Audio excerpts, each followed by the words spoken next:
Sup, you beautiful bastards? Hope you're having a fantastic Tuesday. Welcome back to the Philip DeFranco Show, and let's just jump into it. And the first thing I want to talk about today, the most requested story of the day, is a story about a man by the name of Otto Warmbier. And his name might sound familiar. This story started late 2015. December 30th, 2015, Otto travels from Beijing to Pyongyang. He goes to North Korea. He stays there until the 2nd when he's at the airport. He's ready to leave, but then he is arrested by the police. Now, for days, the tour company that Otto flew with tried to contact him. Reportedly, they weren't allowed access. They were told he's doing fine. And then later that month, North Korea announces that Otto is being held for, quote, hostile acts. So what were the hostile acts? Well, they accused Otto of going into the staff-only section of the Pyongyang hotel and stealing a motivational poster. Then, a month after his arrest, Otto is seen on camera tearfully admitting his crime, saying he stole the poster as a trophy for his U.S. church. But a lot of people found the video questionable because he said sentences like, "The aim of my task was to harm the motivation and work ethic of the Korean people," which led many people to believe that he was giving that admission of guilt under duress. North Korea also released a video they say shows Otto stealing a sign, but honestly, just the quality of the camera, that could be the Loch Ness Monster stealing it. We can't really tell. You can see it's definitely a person or a person-like thing with 4 limbs. So then in North Korea, Otto officially goes on trial. He confesses and he is sentenced to 15 years hard labor. But then shortly after this, we get news out of North Korea that Otto slipped into a coma for some reason. Shortly after, he's released on humanitarian grounds. North Korean doctors say that it is evident that Otto has suffered severe brain damage. North Korea then claimed that shortly after the trial, Otto contracted botulism. They gave him a sleeping pill and then he never woke up. He stayed in a coma. Then we got the news in the past week that Otto had been released from North Korea. They sent him back home to Cincinnati. And then the big update was that Otto died. But then the doctors noticed something interesting. There were a lot of concerns that maybe Otto was being abused in these work camps. But the doctors said it did not look like he was physically beaten. There was no scarring. There weren't any broken bones. As far as Otto suffering from botulism, a lot of experts don't think that that was likely. And their argument is botulism rarely causes comas and it would require a ton of sleeping pills. And they claim his coma and brain damage are actually more consistent with oxygen deprivation. And so this has led some experts to point their finger at North Korea and claim that they may have used an oxygen deprivation chamber as a torture device, believing that he was being tortured, it might have gone too far, and he slipped into a coma. And so now you have people like Senator Marco Rubio saying that North Korea must be held accountable for murder. Also Senate Democrat Benjamin Cardin saying Otto is dead because of Kim Jong-un's repressive, murderous regime, adding North Korea must be held accountable for their continued barbaric behavior. And really at this point, who knows to what point this will escalate the relationship between the United States and North Korea. Obviously, it's already pretty damn horrible, but it could always get worse. Also, a side note to this story that I had to cover. I have to give a shout out to HuffPost and a writer for Huffington Post by the name of Lasha, who tried to hide some of their race-baiting article from last year. An article that really focused on, the main point of this international story, with the headline, "North Korea proves your white male privilege is not universal." Now, Lasha and HuffPost did leave that article up, but they removed things from it without providing an update. No update, we edited this to be a little more respectful and less race-baity. But luckily, there are websites like archive.is and diffchecker.com. The news breaks that Otto dies and 2 pieces are cut out. One notion that blames him, stating if he had obeyed North Korea's laws, he would be home now. And then this beautiful line, "That kind of reckless gall is an unfortunate side effect of being socialized first as a white boy and then as a white man in this country." Because nothing says professional journalists like, hey, you know how that one person who is that one race and or gender, they are representative of the whole, which by the way, fuck the whole lot of them. And it's weird, while I hate the message and the angle that Lasha, and even where other places that posted this article, Ebony, they at least stuck with and owned their race baiting. But then you have an organization like Huffington Post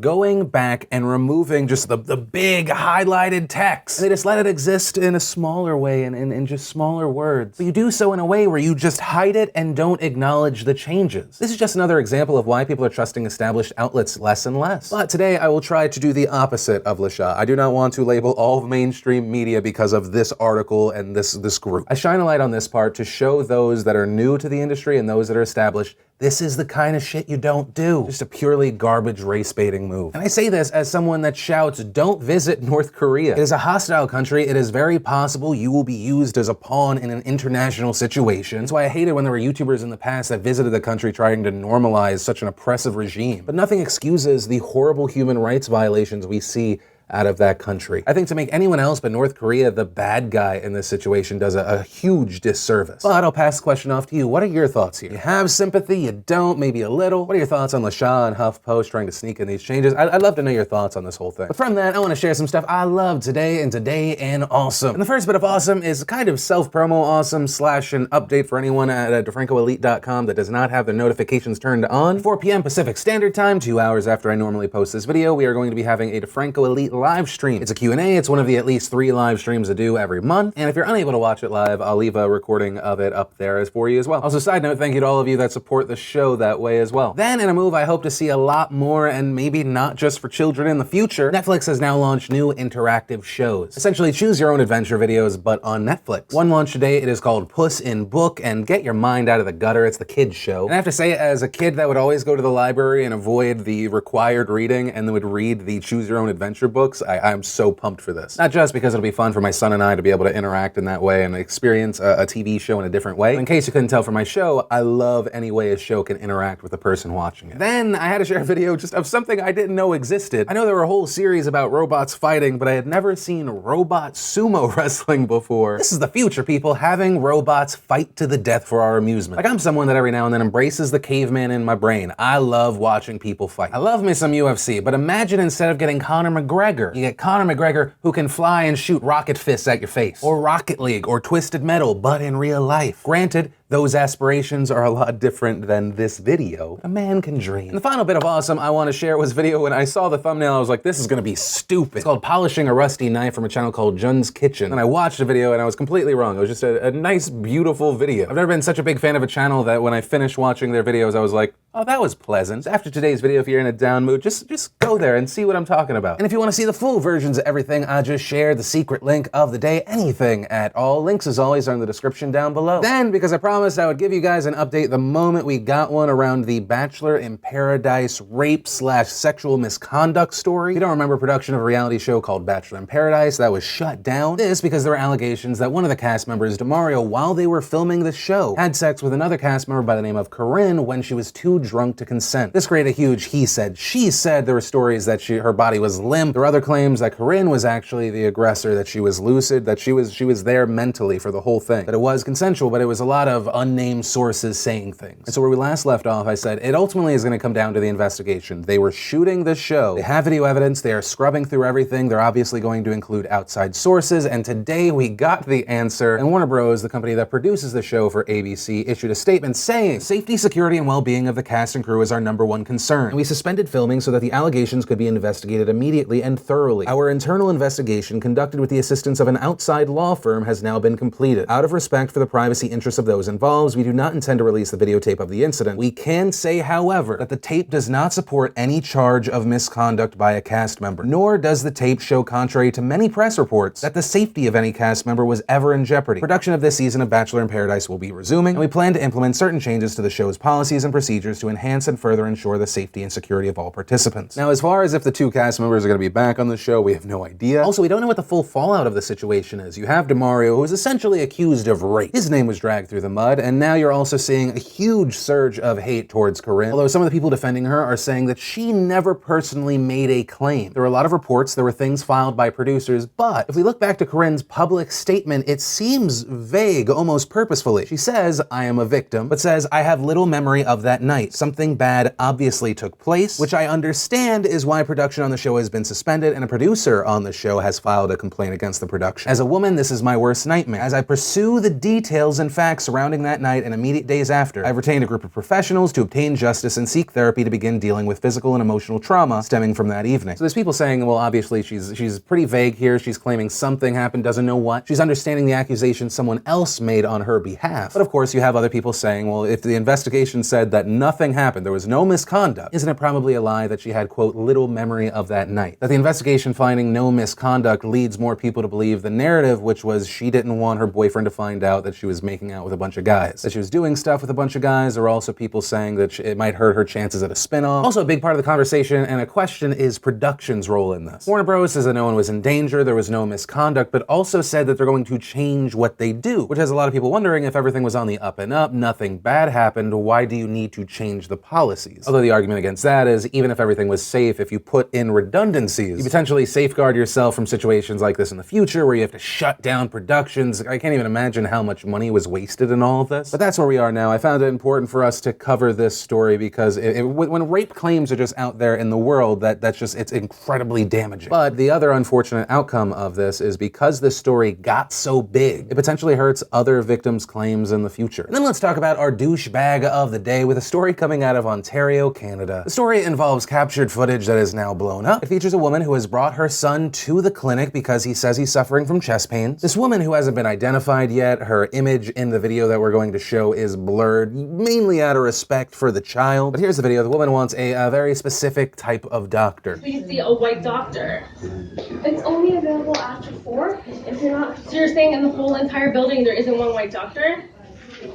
Your kid has to be seen by a pediatrician. Okay, so when you're telling me that my kid has chest pains, he's gonna have to sit here until 4 o'clock. Can I see a doctor, please, that's white?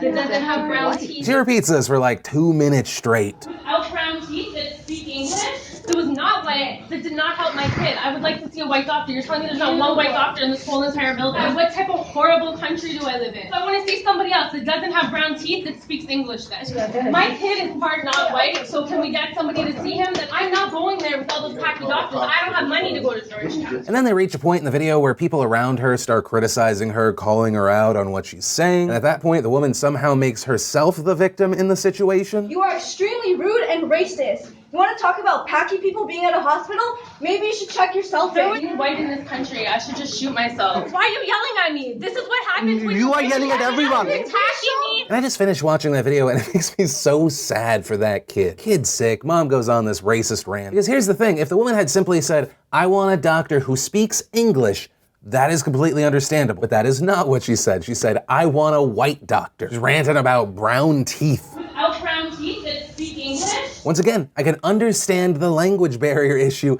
if you didn't just also assume that everyone that's not white speaks a different language. Also, as a parent, I hope you would prioritize the health of your child over your bullshit prejudice. As far as what ended up happening, the police were called. Police talked to all involved. The woman ended up getting the son to see a doctor, although we don't know what color he was. It's just disappointing, and that's why this woman is our douchebag of the day. And then I want to talk about our BAMF of the day, Peter Butera. Peter just graduated from high school in Pennsylvania, and he was the valedictorian. And on top of being the valedictorian, the best in his class, he was also class president for 4 years. And it was that experience over the past 4 years that he wanted to talk about during his graduation speech, and we'll just listen and watch. Throughout my time at Wyoming area, I have pursued every leadership opportunity available to me.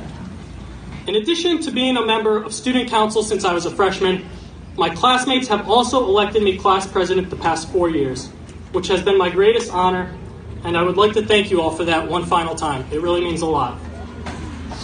However, at our school, the title of class president could more accurately be class party planner, and student council's main obligation is to paint signs every week. Despite some of the outstanding people in our school, the lack of a real student government, combined with the authoritative attitude that a few teachers, administrators, and board members have, prevents students from truly developing as leaders. Hopefully, this will change. For the sake of future students, Let him speak! Let him speak! Let him speak!